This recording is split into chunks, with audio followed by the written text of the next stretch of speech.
या देवी सर्वभूतेषु मां शांति रूपेण संस्थिता नमस्तस्यै नमस्तस्यै नमस्तस्यै नमो नमः। आप सभी को शारदीय नवरात्रि की हार्दिक शुभकामनाएं। मां भगवती आप और आपके परिवार की सदा रक्षा करें। आज की इस वीडियो में आप नवरात्रि की संपूर्ण पूजा विधि के साथ ही जानने वाले हैं नवरात्रि के सभी 9 दिनों के माता रानी के 9 अलग अलग रूपों के प्रिय मंत्र, प्रिय भोग और मंत्रों के बारे में। आश्विन मास के शुक्ल पक्ष की प्रतिपदा तिथि से शारदीय नवरात्रि प्रारंभ होती हैं और दशमी तिथि को विसर्जन के साथ ही समाप्त हो जाती हैं। शारदीय नवरात्रि के पहले दिन घट स्थापना यानी कलश स्थापना के बाद से ही माँ दुर्गा के 9 स्वरूपों की 9 दिन तक पूजा अर्चना की जाती है और व्रत रखा जाता है। कुछ लोग नवरात्रि की प्रतिपदा और अष्टमी तिथि का व्रत रखते हैं तो कुछ पूरे 9 दिन तक व्रत रखते हैं। नवरात्रि के 10वें दिन विजयादशमी का पर्व मनाया जाता है जिसे दशहरा के नाम से भी जानते हैं। नवरात्रि के पहले दिन घर की अच्छे से साफ सफाई करके स्नान करके साफ स्वच्छ वस्त्र धारण करने चाहिए। पूरे घर में मंदिर में गंगा जल छिड़कना चाहिए। अपने घर के द्वार पर आप तोरण भी बांध सकते हैं। जिस जगह पर आपको माता की चौकी लगानी है उस जगह को आप अबीर गुलाल से रंगोली बनाकर सजा सकते हैं। सुंदर मंडप लगा सकते हैं। तो जैसी जिसकी सामर्थ्य हो, श्रद्धा हो, उसी के अनुसार आपको मंडप सजाना चाहिए। सबसे पहले घट स्थापना की जाती है जिसके लिए आपको एक चौकी लेकर उस पर साफ स्वच्छ वस्त्र बिछाना है। उसके ऊपर आपको सबसे पहले विघ्नहर्ता भगवान गणेश जी को विराजमान करना है। चौकी पर आप किसी भी मूर्ति या तस्वीर को डायरेक्ट ना रखें, आप थोड़े अक्षत पहले जरूर बिछाएं और उसके बाद में ही आपको मूर्ति या तस्वीर की स्थापना करनी चाहिए।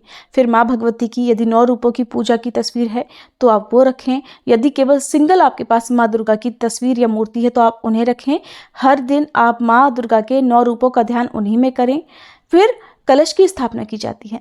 कलश की स्थापना करने के लिए यदि आप ज्वारे भी बोना चाहते हैं, ज्वारे बोने से माना जाता है कि घर में सुख संपदा में वृद्धि होती है, धन धान्य की वृद्धि होती है। अगर आपकी श्रद्धा हो तो आप ज्वारे भी बो सकते हैं, जिसके लिए आपको सबसे पहले एक मिट्टी का चौड़ा पात्र लेना है। मिट्टी का ना हो तो आप परात, थाली वगैरह भी इस्तेमाल कर सकते हैं। उसमें आपको साफ छनी हुई मिट्टी डालनी है। फिर उसमें आप एक दिन पहले भिगोए हुए ज्वारे डालें। ज्वारे डालने के बाद ऊपर से मिट्टी और बिछाएं। फिर उसमें थोड़ा थोड़ा जल का छींटा लगाएं। उसके ऊपर आपको कलश की स्थापना करनी है। कलश मिट्टी का हो, बहुत शुभ रहेगा। किसी भी पूजा पाठ में यदि मिट्टी के दीपक, मिट्टी के कलश का प्रयोग किया जाए तो बहुत शुभ माना जाता है। हमारे हिंदू धर्म में मिट्टी को बहुत शुभ मानते हैं, इसीलिए कोशिश करनी चाहिए कि मिट्टी के बर्तनों का प्रयोग ज़्यादा से ज़्यादा किया जाए। तो आप कलश की स्थापना करने के लिए एक कलश लें, जिसे अगर आपने मिट्टी का लिया है तो आप उसे कुछ घंटे के लिए भिगो दें। कलश स्थापना करने से पहले कलश के मुंह पर मौली या कलावा बांधें और फिर उसमें आप गंगा जल और सादा जल मिलाकर भरें। माँ दुर्गा का ध्यान करें, माँ गंगा का ध्यान करें, सभी नवग्रहों का ध्यान करें। मन ही मन ओम दुम दुर्गाय नमः मंत्र का जाप करते रहें। फिर जल के अंदर आपको एक सिक्का, हल्दी की एक गांठ, सुपारी, लौंग का जोड़ा डालना है। कुछ लोग कमल गट्टा भी डालते हैं। माँ को इत्र बहुत प्रिय है तो इस जल में आप इत्र भी डाल सकते हैं। कलश को आप जिस पात्र में आपने जौ बोए हैं उसके ऊपर रख देना है। यदि आप जौ नहीं बोना चाहते तो जो भी कलश आपने स्थापित करना है उसके नीचे आप अष्टदल कमल अक्षत से बना सकते हैं। नीचे पुष्प रख सकते हैं। कलश को भी डायरेक्ट नहीं रखना है। कलश को रखने के बाद कलश के ऊपर आपको आम या अशोक के 5, 7 या 9 पत्ते रखने होते हैं। पत्तों का ध्यान रखें कि पत्ते कटे फटे ना हो, मुरझाए हुए ना हो, ताजे पत्ते ही होने चाहिए, गंदे ना हो। साफ जल से धुलकर आप पत्ते उन पर रखें। सभी पत्तों पर आपको तिलक जरूर लगाना है और उसके बाद में आप कलश के मुंह पर, जब आपने पत्ते रखे तो उसके मुंह पर आप पूर्ण पात्र रखें। पूर्ण पात्र यानी कि मिट्टी का एक प्लेट की तरह से ढक्कन होता है, वो आप रखें। कटोरी रख सकते हैं, उसमें आप अक्षत रखें और उसके ऊपर नारियल की स्थापना करनी चाहिए। नारियल की स्थापना करना शुभ माना जाता है, इसीलिए आप कर सकते हैं। यदि आपकी सामर्थ्य ना हो, आपके साथ कोई प्रॉब्लम हो और केवल आप कलश की स्थापना करना चाहते हो तो आप सीधे तरीके से भी कर सकते हैं। नारियल जटा वाला होना चाहिए, पानी वाला नारियल ही स्थापित किया जाता है, जिसको आप अच्छे से पूजन करके ही कलश के ऊपर स्थापित करें। नारियल के ऊपर आपको चुनरी लपेटनी होती है, कलावा लपेटना होता है, फिर नारियल पर तिलक लगाना होता है, स्वास्तिक का चिन्ह बना सकते हैं। फिर उस नारियल को लिटाकर आपको जल के कलश के ऊपर रखना होता है। नारियल का वो हिस्सा अपने सामने की तरफ रखना है जिस तरफ से वो पेड़ से जुड़ा होता है। इस प्रकार से आपने कलश की स्थापना कर ली।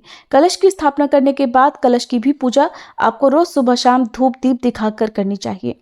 भगवान गणेश जी को गंगा जल का छींटा देकर उन्हें जनेऊ रूपी वस्त्र अर्पित करें, तिलक लगाएं, फूल माला अर्पित करें फिर माँ भगवती की भी इसी प्रकार आपको पूजा करनी है। यदि मूर्ति है तो स्नान कराएं। फिर माँ को लहंगा चुनरी अर्पित करें, माँ को सिंदूर का तिलक लगाएं, माँ को सिंदूर अर्पित करें, रोली मौली कलावा अर्पित करें। फिर आपके पास जो भी पुष्पों की माला है वो माँ को अर्पित करें। लाल पुष्प माँ को बहुत प्रिय हैं, तो पूजा में हर दिन आपको लाल फूलों का प्रयोग जरूर करना चाहिए। इसके अलावा जो भी फूल आपको मिल जाए उन्हें भी आप प्रयोग कर सकते हैं। धूप दीप जलाकर मंत्रों का जाप करते हुए आपको सबसे पहले माँ दुर्गा को प्रणाम करना है, अपने कुल देवी देवताओं को प्रणाम करना चाहिए। माँ शैलपुत्री की पूजा सबसे पहले दिन की जाती है। माँ शैलपुत्री का ध्यान करें, माँ शैलपुत्री के पूजन मंत्रों का जाप करें। नवरात्रि के पूरे 9 दिन तक जिन मंत्रों का जाप हर दिन किया जाता है, जो स्तुति प्रार्थना की जाती है, उसकी वीडियो अलग से हमारे चैनल पर आपको हर दिन मिलती रहेगी, आप जरूर देखिएगा। पहले दिन ही आपको पूजा का या व्रत का संकल्प भी लेना होता है। तो जब आप दीप जलाएं उस समय अपने हाथ में जल पुष्प अक्षत रखकर जिस प्रकार के भी व्रत आप रखना चाहते हो, पूरे रखना चाहते हो, तो पूरे व्रतों का पहला और आखिरी व्रत रखना चाहते हो तो उनका आप संकल्प लें। किस प्रकार का फलाहार आप करना चाहते हैं, आप उस प्रकार का संकल्प पहले दिन जरूर लें। हर दिन आपको जिस भी माता के रूप की पूजा करनी है उनका नाम लेते हुए, उनका ध्यान करते हुए भी आपको हर दिन के व्रत का संकल्प लेना चाहिए। संकल्पित व्रत के द्वारा मनोकामना शीघ्र पूर्ण हो जाती है। जैसी आपकी श्रद्धा हो, सामर्थ्य हो, जैसा आपका बजट हो, उसी के अनुसार आपको पूजा सामग्री का प्रयोग करना चाहिए। मंत्रों का जाप करें, व्रत की कथा पढ़ें सुने, श्री दुर्गा सप्तशती का पाठ करें, दुर्गा चालीसा का पाठ करें और यदि हो सके तो देवी भागवत पुराण की कथा भी सुने। हमारे चैनल पर ये कथाएं भी सुनाई जाएंगी। और सबसे अंत में कपूर जलाकर आरती करें। माँ की पूजा में सुबह और शाम दोनों ही समय कपूर जलाकर आरती करना शुभ माना जाता है। ऐसा करने से घर की नेगेटिविटी दूर हो जाती है, घर में सब कुछ अच्छा होने लगता है। परिवार में यदि बहुत ज़्यादा परेशानियां हो तो परेशानियां भी दूर हो जाती हैं। आरती करने के बाद आपको माता रानी को भोग लगाना चाहिए। भोग सबसे अंत में लगाया जाता है। हर दिन के अनुसार यदि आप चाहें तो भोग लगा सकते हैं, नहीं तो हर दिन सुबह और शाम आप माँ को लौंग बताशे का, इलायची का भोग लगा सकते हैं। पान माँ को बहुत प्रिय होते हैं, तो जो भी आप भोग लगाएं कोशिश करें कि पान के पत्ते पर रखकर माँ को आप ये भोग लगाएं। दीप जलाते समय एक बात आपको ध्यान रखना है, अगर आप साधारण दीप जलाते हैं, नॉर्मल सुबह और शाम थोड़ी देर तक जलने वाला दीप जलाते हैं, तो उसे भी आप अक्षत के ऊपर ही रखें। दीपक की भी पूजा आपको सुबह और शाम करनी चाहिए। अखंड ज्योत यदि आप जलाना चाहते हैं, पूरे 9 दिन तक जलाना चाहते हैं, तो उनका संकल्प भी आपको पहले व्रत में लेना चाहिए। फिर बहुत सावधानी के साथ अखंड ज्योत का आपको ध्यान रखना होता है ताकि वो अखंड ज्योत बीच में बुझे ना। अखंड ज्योत के बारे में यदि आप कुछ जानना चाहते हो तो हमारे चैनल पर अपलोडेड वीडियो को आप पहले से ही देख सकते हैं। अखंड ज्योत कुछ लोग पूरे 9 दिन तक जलाते हैं, कुछ लोगों के साथ समस्या होती है, पूरे 9 दिन तक नहीं जला पाते, तो ऐसे में आप 24 घंटे अखंड ज्योत जलाने का भी संकल्प ले सकते हैं। 24 घंटे पूरे होने के बाद आप उसमें तेल या घी ना डालें, अपने आप ही बाती को शांत हो जाने दें। अखंड ज्योत यदि आप जला रहे हैं तो मंदिर में जब सुबह और शाम पूजा करेंगे तो अलग से एक छोटा दीपक भी आप जरूर जलाएं। अखंड ज्योत वाले दीपक को आपको बीच बीच में बिल्कुल भी नहीं उठाना चाहिए। और कुछ लोग कलश स्थापना करने के बाद कलश के अंदर हर दिन नारियल को उठाकर जल अर्पित करते हैं, यानी कलश में हर दिन थोड़ा थोड़ा जल डालते हैं, तो ऐसा नहीं करना चाहिए। क्योंकि आपने कलश की स्थापना जब पहले दिन की है तो जब हम विसर्जन करते हैं उसी समय हम नारियल को हटा सकते हैं, उसी समय हमें कोई भी पूजन सामग्री को इस प्रकार से हटाना चाहिए। आप जो भी फूल हर दिन माता को अर्पित कर रहे हैं उन्हें आप हटा सकते हैं। जब हम माता रानी को भोग लगाते हैं तो पूरे दिन के लिए भोग को कभी भी मंदिर में ना छोड़ें। भोग आप जब लगाते हैं तो जब पूजा समाप्त हो जाए तो उसके कुछ ही देर में यानी कि कुछ मिनटों के अंदर ही आपको उस भोग को हटाकर प्रसाद रूप में सभी लोगों को बांट देना चाहिए। यदि आपने फलों का भोग लगाया है तो उसे आप खुद भी प्रसाद रूप में ग्रहण कर सकते हैं। शाम की पूजा भी आपको विधिवत ही करनी चाहिए। शाम की पूजा करते समय आप धूप दीप जलाएं, मंत्रों का जाप करें, यदि समय हो तो व्रत की कथा पढ़ें सुनें, दुर्गा चालीसा का पाठ करें, कपूर जलाकर आरती करें और माँ को भोग जरूर लगाएं। जो भी फलाहार है आप उसका भोग पहले माता रानी को अर्पित करें और उसके बाद ही आपको उसे प्रसाद रूप में खुद ग्रहण करना चाहिए। मीठे के रूप में आप फल या दूध से बनी मिठाइयों का भोग हर दिन या मिश्री का भोग आप हर दिन माता रानी को अर्पित कर सकते हैं। सबसे अंत में क्षमा याचना करना ना भूलें ताकि दिन भर रखे गए उपवास में, पूजा पाठ में आपसे कोई भी भूल चूक हुई हो तो उसके लिए माता रानी आपको क्षमा कर सकें। नवरात्रि के पूरे 9 दिन तक जिस जगह पर आपने चौकी सजाई है उस जगह की पवित्रता का ध्यान आपको रखना होता है। पीरियड्स की अवस्था में ना तो पूजन सामग्री को छूना चाहिए, ना ही उस जगह पर जाना चाहिए। हर दिन घर में, मंदिर में गंगा जल का छिड़काव जरूर होना चाहिए। पूरे 9 दिन तक लहसुन प्याज का या किसी प्रकार के मांसाहार का सेवन, मांस मछली अंडे का सेवन घर में नहीं होना चाहिए। जो व्रती हैं उन्हें नाखून बाल इत्यादि पूरे 9 दिन तक नहीं काटने चाहिए। फिर अगले दिन माता रानी के माँ ब्रह्मचारिणी रूप की पूजा करें। माँ ब्रह्मचारिणी की कथा पढ़ें, सुने, आरती करें। जैसे पहले दिन आपने पूजा की है उसी प्रकार से माता रानी के अलग अलग रूपों की पूजा आपको सुबह और शाम नियमित रूप से करनी चाहिए। और जो लोग व्रत ना भी रख पाएं, यदि वो भी चाहें तो सुबह शाम पूजा करके अष्टमी या नौमी तिथि को कन्या पूजन भी करा सकते हैं, कन्या भोज भी करा सकते हैं। जरूरी नहीं कि जिन्होंने व्रत रखे हैं केवल वही कन्या पूजन कर सकते हो, और जिन्होंने व्रत रखा है उन्हें कन्या पूजन जरूर करना चाहिए। अब जानिए नवरात्रि के पूरे 9 दिन तक माता के 9 स्वरूपों के पूजन मंत्र, प्रिय रंग और प्रिय भोग के बारे में। नवरात्रि के दिनों में सबसे पहला दिन होता है माँ शैलपुत्री का, और माँ शैलपुत्री का प्रिय रंग होता है सफेद, और माता रानी को सफेद रंग की मिठाइयों का भोग ही लगाना चाहिए। आप माँ शैलपुत्री को दूध से बनी मिठाइयों का भोग भी लगा सकते हैं। माँ शैलपुत्री की पूजा के विशेष मंत्र हैं ओम देवी शैलपुत्रे नमः। प्रार्थना। वंदे वांछित लाभाय चंद्रार्धकृत शेखराम वृषारूढ़ाम शूलधराम शैलपुत्रीम यशस्विनीम। देवी की स्तुति। या देवी सर्वभूतेषु माँ शैलपुत्री रूपेण संस्थिता नमस्तस्यै नमस्तस्यै नमस्तस्यै नमो नमः। माँ भगवती का दूसरा रूप है माँ ब्रह्मचारिणी, और नवरात्रि के दूसरे दिन माँ ब्रह्मचारिणी की पूजा की जाती है। माता का प्रिय रंग है पीला, और भोग में माँ को शक्कर या फिर मिश्री का भोग लगाया जाता है। साथ ही आप पंचामृत या दूध से बने हुए व्यंजनों का या दूध से बनी हुई मिठाइयों का भोग भी लगा सकते हैं। माँ की पूजा का विशेष मंत्र है ओम देवी ब्रह्मचारिण्यै नमः। प्रार्थना। दधाना कर पद्माभ्याम अक्षमाला कमंडलु देवी प्रसीदतु मयि ब्रह्मचारिण्य अनुत्तमा। देवी की स्तुति मंत्र। या देवी सर्वभूतेषु माँ ब्रह्मचारिणी रूपेण संस्थिता नमस्तस्यै नमस्तस्यै नमस्तस्यै नमो नमः। नवरात्रि के तीसरे दिन माँ चंद्रघंटा की पूजा की जाती है, और माँ चंद्रघंटा को भोग में शहद और बर्फी का भोग लगाया जाता है। माँ चंद्रघंटा की पूजा का मंत्र है ओम देवी चंद्रघंटाए नमः। प्रार्थना।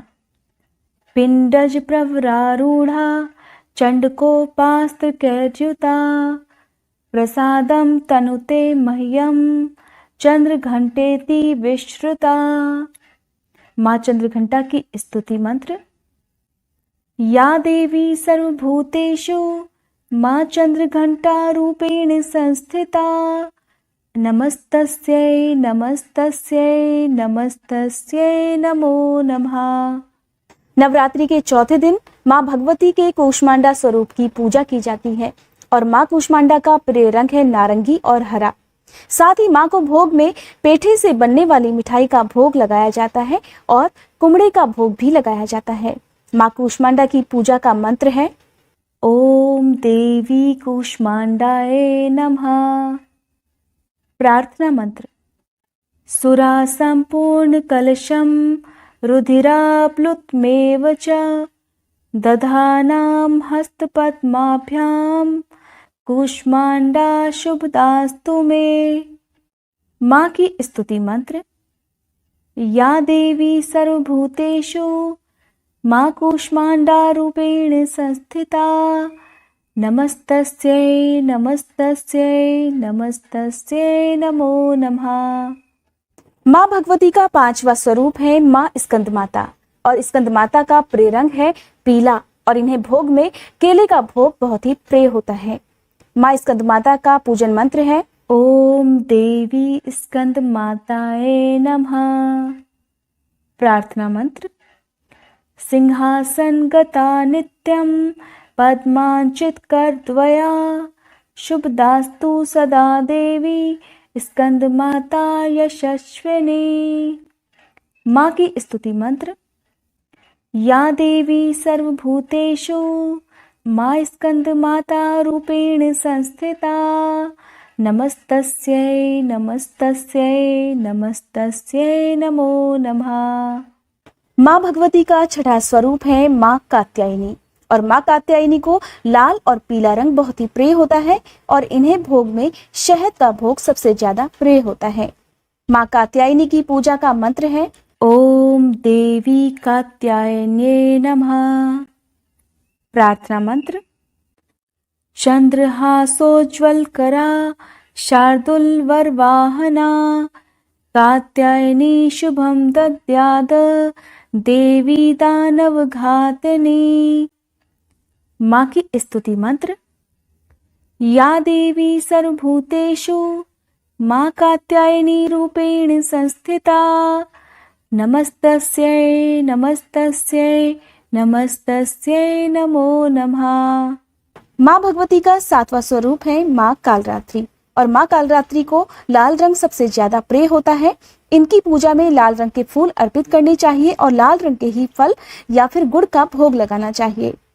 माँ कालरात्रि की पूजा का मंत्र है ओम देवी कालरात्रे नमः।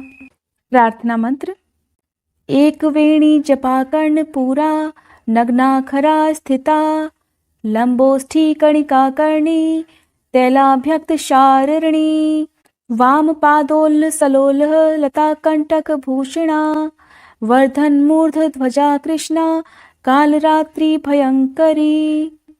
माँ कालरात्रि की स्तुति मंत्र या देवी सर्वभूतेषु माँ कालरात्रि रूपेण संस्थिता नमस्तस्यै नमस्तस्यै नमस्तस्यै नमो नमः। माँ भगवती का आठवां स्वरूप है माँ महागौरी और माँ महागौरी का प्रिय रंग है सफेद और इन्हें भोग में नारियल और हलवे का भोग सबसे ज्यादा प्रिय होता है। अष्टमी तिथि के दिन माँ महागौरी की पूजा की जाती है। माँ महागौरी की पूजा का मंत्र है ओम देवी महागौर्ये नमः। प्रार्थना मंत्र श्वेते वृषे समारूढ़ा श्वेतांबर धरा शुचिः महागौरी शुभम दद्यान महादेव प्रमोददा। माँ की स्तुति मंत्र या देवी सर्वभूतेषु माँ महागौरी रूपेण संस्थिता नमस्तस्यै नमस्तस्यै नमस्तस्यै नमो नमः। नवरात्रि के आखिरी दिन माँ भगवती के नवे स्वरूप माँ सिद्धिदात्री की पूजा की जाती है और माँ सिद्धिदात्री का प्रिय रंग है लाल और बैंगनी। भोग में माँ को नारियल खीर चने पूड़ी और हलवे का भोग साथ ही पंचामृत बहुत प्रिय होते हैं। माँ सिद्धिदात्री की पूजा करने से सभी सिद्धियों की प्राप्ति हो जाती है। माँ सिद्धिदात्री की पूजा का मंत्र है ओम देवी सिद्धिदात्रे नमः। प्रार्थना मंत्र सिद्ध गंधर्व यक्षाद्यैर सुरैरम्रैरपि सेव्यमाना सदा भूयात् सिद्धिदा सिद्धिदायिनी। देवी की स्तुति मंत्र या देवी सर्वभूतेषु माँ सिद्धिदात्री रूपेण संस्थिता नमस्तस्यै नमस्तस्यै नमस्तस्यै नमो नमः। उम्मीद है जानकारी आपको पसंद आई होगी। वीडियो अच्छी लगी हो तो लाइक जरूर कीजिएगा।